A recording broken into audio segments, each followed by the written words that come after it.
Okay, thanks for that, Varun. We've got Ravikant Bhat also joining us on the phone line this morning. Ravikant, given the discrepancy there, we're bound to anticipate a negative reaction on the stock. Just want to, firstly get your analysis or your sense of the numbers and what you're making of this divergence. Sure. So let us look at the history of divergence in case of Yes Bank.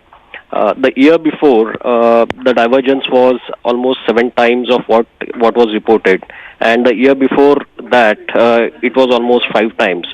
FY18 was the year, I think, when they actually did not report any divergence, and they were actually pulled up for disclosing that to the exchanges last year. So I think after a year of no divergence, they are again reporting a divergence. Now, am I surprised with the amount they have reported? I think given the high past divergences, this definitely comes out to be on the lower side. Still, given that the management had turned cautious in the fourth quarter, while announcing a watch list, highlighting the sub-investment grade book, doing contingent provisions and all that, I would have expected that they would have actually covered their flanks and ensured the divergence would be as minimal as possible. But still, we have this number. Of which again I think there has been a disclosure from the management of how much has slipped. Now what remains is 20 billion of leftover divergence, which has to be taken care of in the Q3.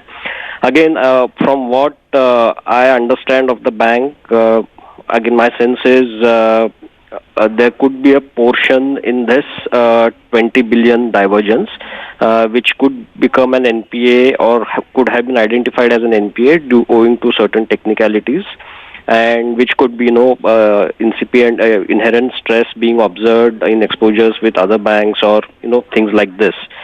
So possibly some portion of this could be downgraded and upgraded simultaneously in this quarter.